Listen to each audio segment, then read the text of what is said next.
Oi, gente, a conversa de hoje é com o seu Raimundo Arimaia Freire, mais conhecido como seu Arimaia. Bom, ele é engenheiro agrônomo e produtor rural. Vamos juntos conhecer a história desse senhor e saber de onde ele veio, quais foram os lugares que ele trabalhou até o momento. Bem-vindo, senhor Ari, ao programa. Bem-vindo, com muita alegria e satisfação nós estamos aqui nesse programa para falar um pouco de nós durante esses praticamente 45 anos que convivemos no nosso município de Quirinópolis. Aqui em Quirinópolis, né? Oferecimento: Corretora de Seguros São Judas Tadeu e HS Consórcios. Você falou que tem 45 anos que o senhor mora aqui em Quirinópolis, mas o senhor é de onde? Nasceu onde? Eu nasci em São João do Jaguaribe, distrito do município de Limoeiro do Norte, que posteriormente passou a ser município, e eu nasci em São João do Jaguaribe, no Ceará, precisamente em 27 de janeiro de 1950. Sou de 1950. Mas aí o senhor saiu de lá para fazer faculdade? Até 10 anos, meu pai sempre trabalhou na agricultura. Até 10 anos eu morei numa fazenda chamada Sítio Volta, no município de São João, e aos 10 anos nós fomos para Limoeiro do Norte, que era uma cidade que tinha mais recursos na parte da educação. Minha mãe deu tudo a ela porque ela imaginava que se nós continuássemos no meio rural não seria uma boa, porque não tinha os estudos que o município de Limoeiro tem. Então nós mudamos para Limoeiro em 1960, eu tinha 10 anos, e estudei até os 17 anos em Limoeiro. Fiz o primário, fiz o ginásio, e em 1967 eu fui fazer o técnico agrícola. Você tinha 17 anos? 17 anos. Fui fazer o técnico agrícola no estado do Rio Grande do Norte, uma cidade chamada Macaíba, praticamente 20 quilômetros de Natal.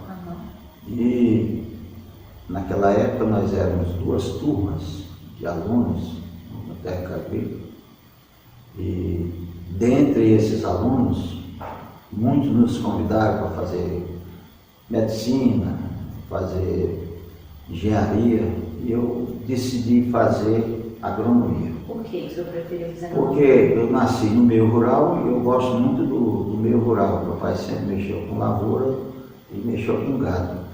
Então a agronomia, eu acho que ela se completava nesse sentido. Então nós fomos, dessa turma de técnicos agrícolas, nós fomos 10 para fazer o vestibular em fevereiro de 1970, lá em Recife. E dos quais nós 9 passaram para a agronomia e 1 passou para a veterinária. E foi uma universidade?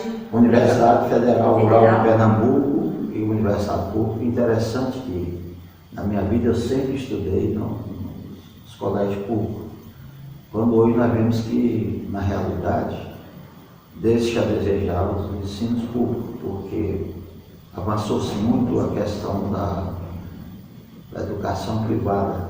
Quer dizer, eu acredito que o governo tem que ver muito nesse sentido de fortalecer cada vez mais os ensinos públicos, porque nem todos têm condição, né?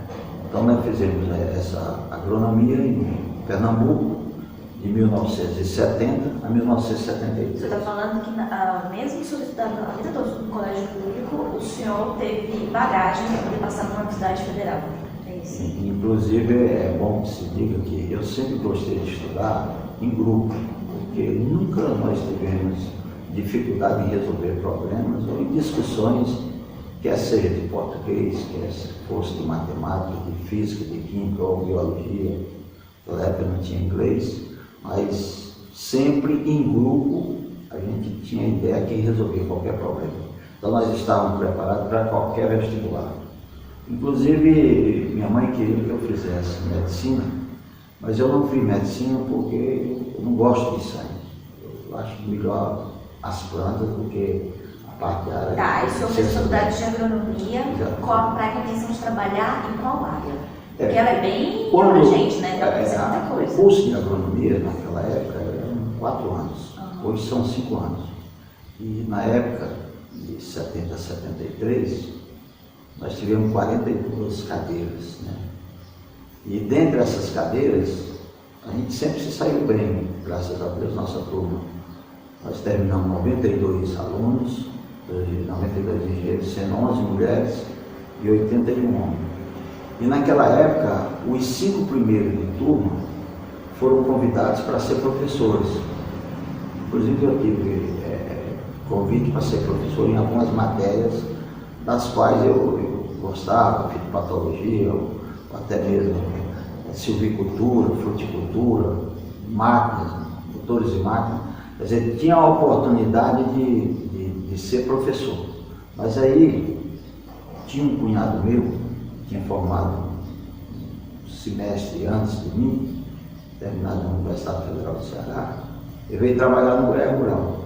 E disse, não, vamos para Goiás, porque Goiás é um estado que está sendo... Você já tinha concluído a faculdade já? Já tínhamos concluído a faculdade. Eu concluí a faculdade em 21 de dezembro a formação foi 21 de dezembro de 1973. Certo. É tanto que agora, em dezembro de 2019, nós vamos fazer 46 anos e vamos nos encontrar A mesma turma, pelo 46º Por que vocês se encontraram?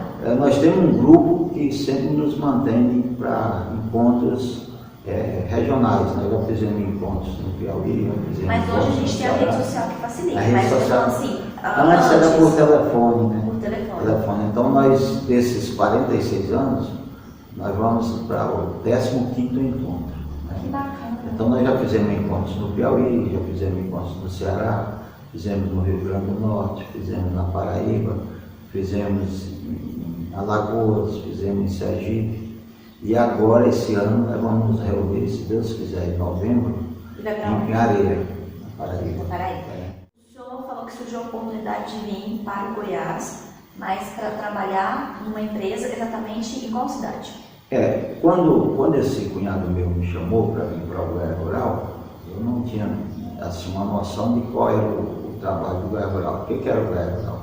Na época, o governador do estado chamava-se Leonino Caiado, que é parente do atual governador, né, Ronaldo Caiado, e ele tinha um programa muito importante para o progresso do estado do Goiás, porque naquela época o Goiás tinha 650 mil quilômetros quadrados, aí depois é que dividiu, saiu o Tocantins, mas Goiás ficou com mais de 300 mil quilômetros quadrados. Aí, ou seja, esse programa dele era o Goiás Rural.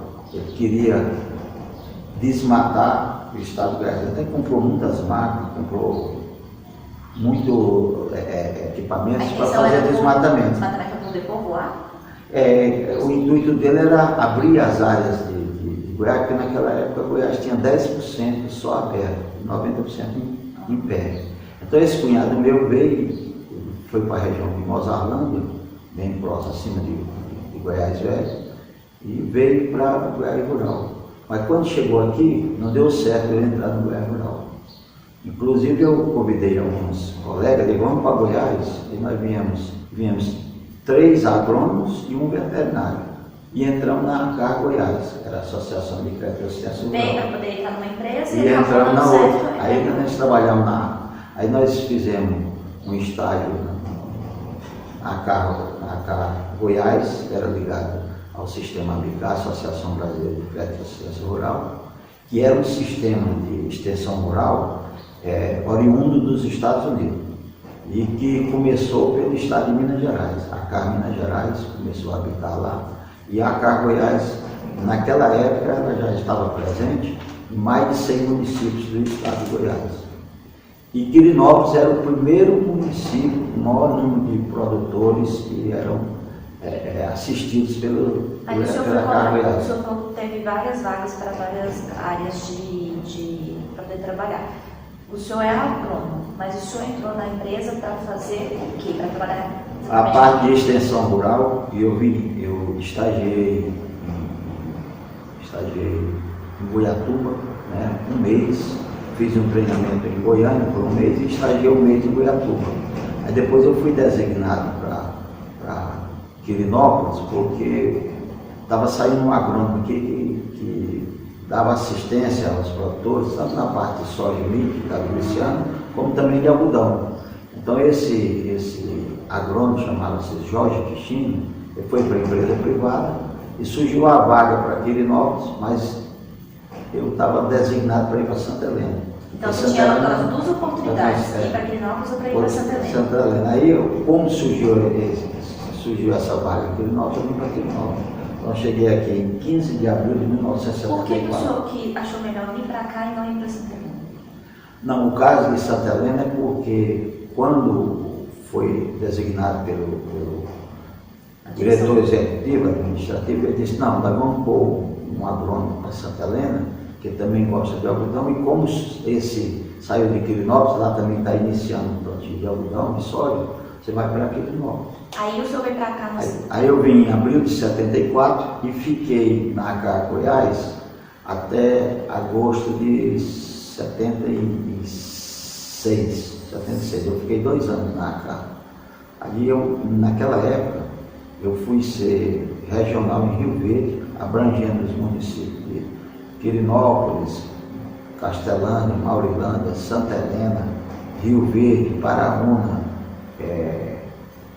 Caiapônia e Piranhas. Então fiquei responsável por implantação de projetos para os corredores de exportação nas culturas de soja, de milho e de sorgo. Mas nessa mesma empresa? Na AK Goiás, já como regional. Uhum. Aí quando foi em agosto de 76, eu resolvi sair da AK Goiás. Por conta própria? Por conta própria. Pedi para sair.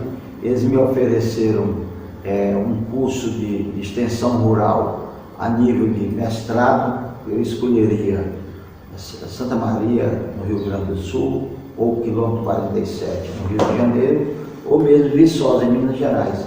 Eu digo, não, eu quero ir trabalhar por conta, porque a gente já tinha um pouco de conhecimento da parte de projeto, de acompanhamento de assistência técnica, tanto na parte de soja, de milho, de algodão, ou de pecuária mesmo, de corte, de leite.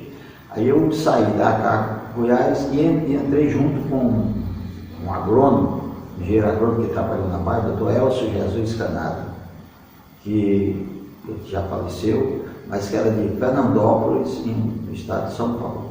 Então nós fizemos uma parceria em agosto de 76 e ele já tinha criado a Quiplan, Quirinópolis Planejamento. Essa Quiplan era Quirinópolis Planejamento, tinha o Elcio, tinha o Lauro, Antônio de Melo, eu, o Zé Ostaco, o Batistão, que é o secretário da Prefeitura, trabalhou conosco. Mas quando foi em 82, o Elcio Jesus Canada, que era sócio nosso, ele foi convidado para ser o secretário municipal no mandato do Sodinho Vieira, que era o prefeito e que era cunhado dele. Então ficou eu e o Laurinho. Aí quando foi em 82, precisamente em setembro de 82, eu passei para ajudar a cooperativa Agrovale na questão do setor de armazenagem. Tá? Vamos por baixo. O senhor, então, a partir do momento que o senhor deixou a sua antiga empresa, você deixou de ser funcionário, montou a Quiplan, você passou a ser empresário, proprietário da empresa. Então tem uma diferença muito grande. Você não queria mais trabalhar para as outras pessoas e foi ter a sua própria empresa, porque tinha uma bagagem já grande já e conhecimento suficiente para poder fazer isso. Justo. Né? E aí o senhor falou que mexia com planejamentos aqui na cidade. Agropecuária. Como que funciona isso, para as pessoas entenderem? Como que é? Quando você tem uma propriedade, um imóvel rural, existe um manual de crédito rural onde o governo tem programas que são financiáveis e com juros subsidiados. Então, naquela época, o plantio era de arroz, posteriormente passou a ser milho com capim e bovinocultura de corte. O município de Quirinópolis, na década de 70, ele chegou a ser o primeiro município número de cabeça do estado de Goiás. Chegou a ter 650 mil cabeças. Tinha mais do que o município de Rio Verde. Hoje nós temos praticamente 300 mil. A gente tem 300. 300 mil. Então, os projetos dava nesse sentido, de fazer financiamento. Teve várias linhas de programa, teve linha de Procal, que era um programa calcário, que estava sendo utilizado para que recuperasse as áreas de cerrado para plantar milho, plantar soja, ou até mesmo um capim adubado, né? Então, tinha o Procal, teve depois o Polo Centro, que era uma linha de projetos a longo prazo, com juros subsidiados e com prazo até de 12 anos. Então, vocês desenvolviam o projeto para a pessoa da propriedade rural dela, desenvolvia o projeto para poder conseguir essa linha de crédito. Você fazia o projeto, o produtor às vezes dava em garantia, geralmente era a hipoteca desse imóvel, né? E fazendo uma maneira dele melhorar a sua rentabilidade e fazer um progresso para o município. Então, graças a isso é que Quirinópolis, naquela época, que tinha 10% de área desmatada, passou a ter praticamente 90%. Quer dizer, hoje é que nós estamos tentando chegar aos 20% da reserva, que é a obrigatoriedade. Porque se desmatou tanto e se mas aí agora a gente pastagem, tem 90%, então precisa de 80%. É de 80%, não, hoje nós já temos praticamente de 15% a 20%, chegando a 20% de área de recuperação. Aí quando foi que o senhor entrou na Agrovale? A Agrovale eu entrei em setembro de 82 para acompanhar o setor de armazenagem. E a Quiplan permaneceu? Aí eu continuei na Quiplan até 82, quando foi em 84 eu saí da Quiplan e fiquei na cooperativa como diretor vice-presidente operacional. O que você fazia? Aí, o diretor vice-presidente operacional, ele olhava muito essa parte de armazenagem de grãos, olhava muito a parte de recebimento de leite, porque nós chegamos, nossa capacidade de armazenagem hoje são 120 mil toneladas, 2 milhões de sacos, mas o primeiro armazém foram de 30 mil toneladas para 500 mil sacos, depois nós expandimos mais para 300 mil sacos, foi para 800 mil sacos, 42 mil toneladas, e depois fizemos de 1 milhão de sacos, ou 60 mil toneladas. Nessa época que o senhor entrou na Agrovale, você já estava aqui em Quirinópolis já há uns 20 anos? Não, quando eu entrei na Agrovale, cheguei em 74 e entrei na cooperativa em 82, 18 anos. 18 anos, quase 20 anos então. Como que era a cidade aqui? Porque era bem menor do que era. A cidade era menor e com o advento daqueles criadores da cooperativa rural, ela deu um grande impulso na questão de compra de insumos e na diversificação. O supermercado grande só era ele? Não, o supermercado grande da cooperativa, né, quando a cooperativa iniciou, o pensamento dela era trabalhar mais com insumos que fossem ligados à agricultura. Então era adubo, era vacinas, era reis. Então não era supermercado? Não era supermercado. Depois é que foi expandindo para a questão de peça, depois foi parte de alimentos. Tá, entendi. Tá, depois o senhor virou uma coisa, um chamado fiel depositário. O que é o fiel depositário? Em 1982, quando nós começamos a primeira construção do armazém graneleiro, junto à Junta Comercial do Estado de Goiás, a JUSEG, ela exigiu que tivesse um fiel depositário. Esse fiel depositário é responsável pelo tudo que se armazena na parte de grãos do nossos graneleiros. Hoje nós temos uma capacidade de receber milho e soja ao mesmo tempo. Temos um convênio com a Caramuru Alimentos e com a Cageu na parte de milho. A Caramuru na parte de soja e a Cageu na parte de milho. Então eu sou fiel depositário desde 1982. Então todos os grãos que são depositados na cooperativa Agrovale, eu sou responsável pela questão de garantidor desses produtos. Qualquer desvio, qualquer coisa... Já aconteceu, correu o risco de dar alguma coisa errada? Não deu. Às vezes nós tivemos alguns problemas de, por exemplo, um secador pegou fogo, nós tivemos que tirar esses produtos para outros armazéns, mas a cooperativa sempre se manteve na frente do melhor qualidade do nosso produto, porque o importante não é só você receber o produto, também é armazenar. E nós chegamos quando tinha a Companhia Nacional de Abastecimento, a CONAB, que existe, de nós guardar milho por 3 sacos, que não é fácil. Você guardar o milho e manter as qualidades dele sem ter perdas por insetos ou até mesmo por fermentação. Então, durante todo o tempo que a cooperativa se manteve fazendo parcerias com a CONAB, ou mesmo com os produtores rurais, na parte de milho e soja, graças a Deus nunca teve problema, e a cooperativa sempre foi pontual com seus seus cooperados, com seus fornecedores. Na área que o senhor trabalha, eu acho que o senhor é referência também na questão de profissionalismo e de competência. Mas o senhor é muitos anos de prática, muitos anos de experiência, né? O senhor aprendeu isso tudo trabalhando na prática ou tem uma parte teórica que o senhor também fez cursos? Eu tive uma vantagem, que eu até falo para alguns colegas agrônomos. Primeiro, eu nasci no campo. Segundo, foi o curso de técnico agrícola, porque o técnico agrícola me ensinou muita prática. E depois a questão do curso de agronomia em si. Quer dizer, o curso de agronomia na época minha era muito pesado. Você tinha aula de segunda a sábado, só tem que segunda a sexta era das 8 às 12 e da 1 às 5. Eram 8 horas por dia. E no sábado era de 8 às 12. Nossa, então, tempo integral? Tempo integral. Então eu estudava 44 horas por semana, né? E com essas 42 cadeiras. Então eu acho que a parte de técnico agrícola, com a parte de conhecimento, porque eu falo que a grande diferença do técnico agrícola é que ele sabe fazer, mas não sabe o porquê. E o agrônomo não, quando ele é técnico, agrônomo, ele sabe fazer e o porquê. E uma coisa que também foi muito bom para mim foi a questão de acompanhamento da implantação desses campos de experiência no sudoeste goiano. Muita gente não tem conhecimento que os primeiros milhos, as primeiras sojas que foram plantadas no sudoeste goiano, eu me acompanhei. Nós fizemos dia de campo em Santa Helena, em 74 com 1.200 produtores. Isso significa às vezes um Então privilégio, eu tenho muita parte prática. E eu fiz também, junto com a Embrapa, nós fizemos pacotes tecnológicos de grau mais simples, médio e até com tecnologia mais avançada.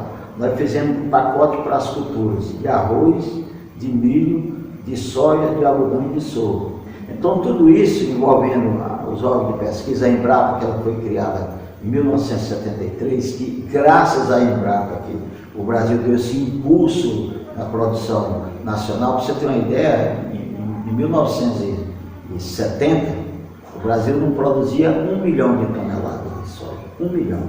E hoje, em 2019, nós estamos produzindo 117 milhões. Quando você pega de 1 milhão para 117, dá 116 vezes 100, dá 11.600%. 11.600%. Se você pegar de 73 para 2019, em 40 e pouco, você vai ver que subiu, deu mais de 200% ao ano. Então, hoje, graças à Embrapa, com seus centros de pesquisas, é que nós temos essa agricultura pujante, com produção prevista para esse ano de 237 milhões de toneladas, sendo 117 de soja, 100 milhões de toneladas de milho, trigo, arroz e outras culturas. Mas o senhor, por exemplo, o senhor tem esse conhecimento todo, o senhor já teve oportunidade de passar esse conhecimento para outras pessoas, em questão de sala de aula, de trabalhar numa faculdade, passar o Não, eu nunca me envolvi com a parte de ser professor. Agora, às vezes, quando tem alguma palestra, ou às vezes sou chamado para a gente ir numa faculdade e mostrar um pouco do conhecimento que a gente tem, a gente consegue transmitir. Agora, uma coisa é certa, a gente tem a teoria e tem a prática. Quer dizer, 45 anos que eu tenho de agrônomo foi vivido no campo, né? E há até um pensamento de que o sol estraga muito com uma pessoa. Eu acredito que não, porque, não sei se é pela minha cor, mas a vitamina D faz um bom bem, sabe? Muito bom, né? Não estraga a pessoa. Não, estraga não. O senhor trabalhou sempre muito no campo mesmo? Você está falando a questão do solo? Quando eu tive a cooperativa, eu estava na parte de campo, antes da cooperativa. Aí depois de 89, 90, principalmente a partir de 2005, é que nós passamos a fazer parte de uma empresa que já 2 colegas tinham criado, a Labore, que estava ligada à parte de pecuária. E nós entramos com um pensamento de criar mais uma cultura no município de Quirinópolis. Que qual? A cana-de-açúcar. Tá, vamos entrar nesse assunto então. Em 2005, Quirinópolis deu uma mudança total, que foi a entrada das usinas aqui na cidade. São João e a Boa Vista. Eu quero saber do senhor, o que mudou profissionalmente também, em questão de economia, de tudo, aqui dentro da cidade? Eu acho que nós tivemos um ciclo. Por exemplo, aqui teve o ciclo do arroz, teve o ciclo do gado, teve o ciclo do leite, teve o ciclo da soja. Aí quando a cana entrou, de 2004 a 2005, com a área da São João, que hoje é a usina São João Caju, né? Que tem as duas unidades, tem aqui, mas também tem Cachoeira Dourada. E posteriormente, em 2005 a 2006, entrou a Boa Vista. Eu penso que foi muito bom para o município, porque naquela hora, nós chegamos no plano do Sarney, nós chegamos a ter 16 mil alqueires em lavoura de soja de milho, 80 mil hectares. E hoje, o incremento da cana, ligada também, às vezes, à renovação através de soja, nós também temos hoje 80 mil hectares no município de Nova Lavouras. 80 mil em cana, que são 16 mil alqueires, é o segundo maior produtor de cana do Brasil, plantio. Nós só perdemos para Borra Gorda em São Paulo, tem 100 mil. E temos ainda em torno de 24 a 25 mil hectares, em torno de 5 mil alqueires de soja. Quer dizer, há muitas áreas também de cana que estão sendo reformadas com soja.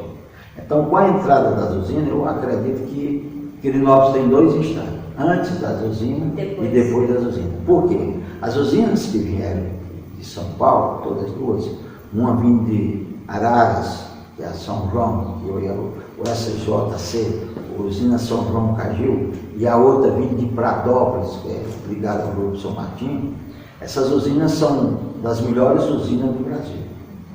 O Brasil chegou a ter 400 usinas, e em função de planos e questão de, às vezes, o governo tirar os impostos da gasolina e não tirar do álcool, fez com que algumas usinas entrassem em processo jurídico. Então, dessas 400 usinas, praticamente 80 ainda estão sobrevivendo ou estão em execução. E das 320, nós tivemos a felicidade de ter essas duas aqui, que são usinas que, além de fazer o álcool ou o açúcar da cana, tem a cogeração de energia. E essa cogeração de energia é interessante, porque ela é uma receita também para a usina e faz com que elas se tornem viáveis, ou seja, elas trabalham no verde. Tem muitas usinas no Brasil que trabalham no verde, porque às vezes ou só faz álcool, ou só faz açúcar. Mas aí que então, o advento da... Pois não. O senhor falou que não é somente eles não produzem somente a cana-de-açúcar. Aí da cana-de-açúcar tem a cogeração de energia, assim que fala. Do bagaço. Do bagaço. E aí, através disso, eles também passam a reaproveitar, a colocar outros tipos de produtos ali para poder fabricar. Hoje a situação do nosso município, a vantagem, por exemplo, em áreas de cana que vai ser renovada a partir do 5º ou 6º corte, eu posso entrar com a soja, que é uma leguminosa, e plantá-la de novembro até março, tirar essa soja, que a produtividade hoje está em torno de 50 sacas, né, quando correndo normal, ou 60, e depois posso plantar a própria cana. O ideal até que eu plantasse a cana, depois de 5, 6 cortes, por 2 períodos de uma leguminosa da soja. Então hoje nós temos a receita da soja, tem a receita do futuro do milho, porque quando se planta soja também, se não for área para renovação de cana, dependendo do ano eu posso ter a safrinha do milho, que esse ano aconteceu. Quer dizer, nós tivemos a área produtora que colheu 60 sacas de soja por hectare e está colhendo 120 sacas de milho por hectare. O senhor acha que Quirinópolis é uma cidade, é uma região, na verdade, privilegiada poder plantar e ser ter um solo fértil do que plantar? As nossas terras, elas são latossolos. O latossolo, as características são solos de cerrado. Um problema que tem no solo de cerrado, que a maioria da nossa produção hoje está no solo de cerrado, é que eles têm alumínio, tem um pH ácido e é pobre em fósforo. À medida que eu utilizo um calcário, um gesso ou um fósforo, eu melhoro essas terras, tanto para a produção de cana, como para a produção de soja, como para a produção de milho, de algodão e ou pastagem.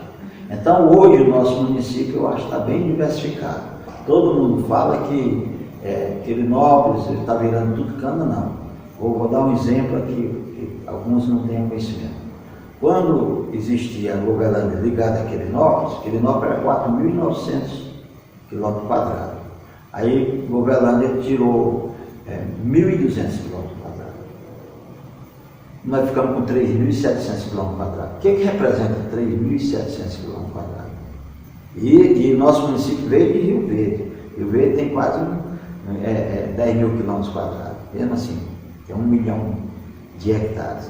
Mas os 3.700 km² nossos representam 370 mil hectares. Se nós considerarmos que tem que deixar 20% de reserva, daria 70 mil, sobra 300 mil hectares. E quanto nós temos de cana? Dos 300 mil? Tem 80 mil. Quer dizer, se você pegar 80 mil em 300 mil, vai dar 27%. E o restante é o quê? São pastagens. Então, há uma grande possibilidade, já que a usina São Francisco tem a capacidade hoje de fazer álcool de 380 mil toneladas ano, e provavelmente vai expandir para 500 mil, e a Boa Vista também está fazendo um investimento para 300 mil toneladas, só essas duas usinas, elas moendo 800 mil toneladas de milho, representa 10% da produção de milho de Goiás, que é de 8 milhões de toneladas. Mas nós precisaríamos, no mínimo, 25 mil alqueires para milho. Bem, nós temos 16 de cana, mas provavelmente não vamos ter os 26 de milho. Mas não vai ter? Não vai ter. Pode ser, porque as condições de competitividade do nosso milho, com as áreas de chapadões próximas, que é Jataí, o Rio Verde, Montevideo, um raio de 180, 200 quilômetros, elas são melhores. Mas nós temos um grande potencial para a produção de milho na parte da serra, aqui no município de Quirinópolis. Mas não dá esses 20 mil alqueires. Então, possivelmente, nós vamos ter que pegar milho dessas regiões circunvizinhas para fazer o álcool. E as duas usinas fazendo álcool da cana, fazendo açúcar da cana, fazendo cogeração de energia do bagaço e fazendo também álcool do milho, nós vamos ficar muito diversificados e vai melhorar demais o nosso PIB e a distribuição de renda do nosso município. Quando as pessoas falam assim, quando você planta cana, o solo não serve mais para nada, isso não procede. Não procede porque a cana, como ela é uma cultura permanente, ela não é uma cultura anual. O que é uma cultura anual? Quando eu planto uma soja, com 100, 120 dias, eu corto essa soja para a produção. E um alqueiro de cana, de 5 hectares, dá o quê? 300 sacos, 18 mil quilos. É bom que se entenda isso, 18 mil quilos.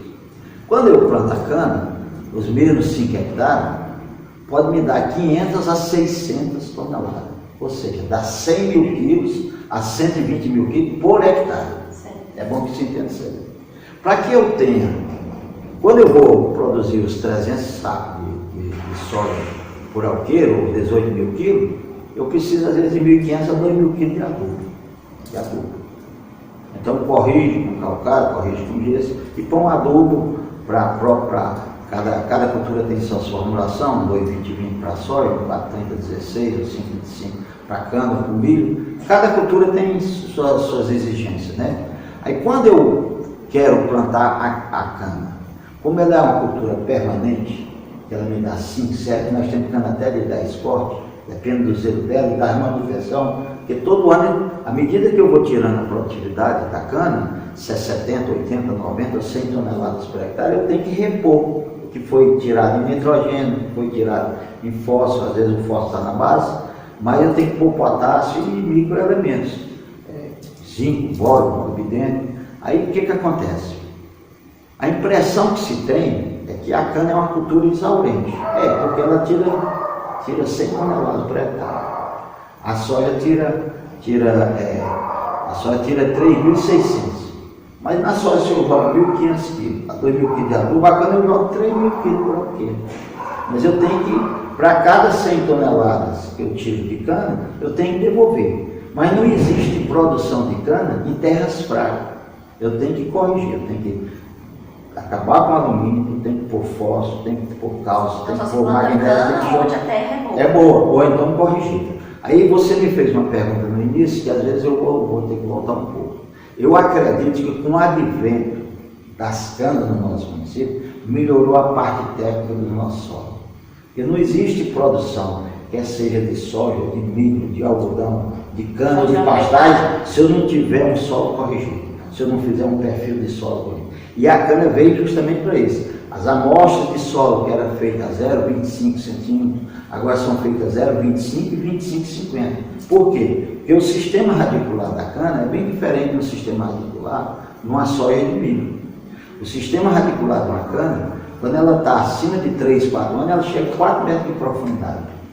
Então eu tenho que fazer com que aquele subsolo, aquelas partes mais profundas, esteja sem a presença de alumínio e que tenha capacidade de cálcio e magnésio para o sistema radicular desenvolver e dar uma produtividade boa. Então, com o advento das duas usinas, vieram novas tecnologias que favoreceram demais, não somente a cultura da cana, mas também as culturas posteriores.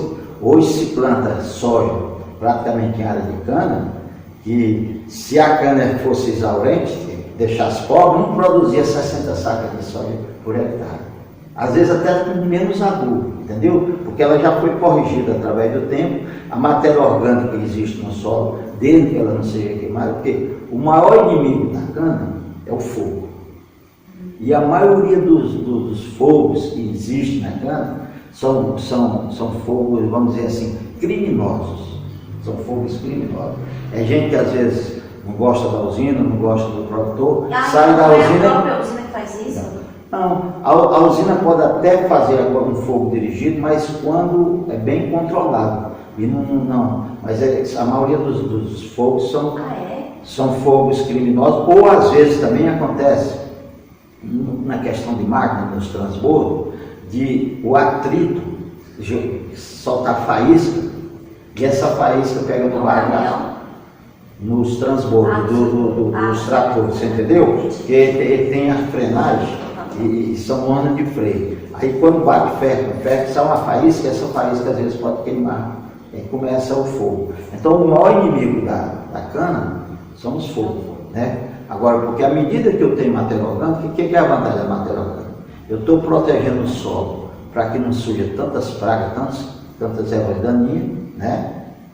E estou fortalecendo também a cana para dar um maior número de cortes. À medida que eu tenho fogo, eu não vou ter uma média de corte de 5 a 6 cortes, que é a média nossa na nossa região. Então, em resumo, eu acredito que existem dois quirinópolis, um antes das usinas e outro depois.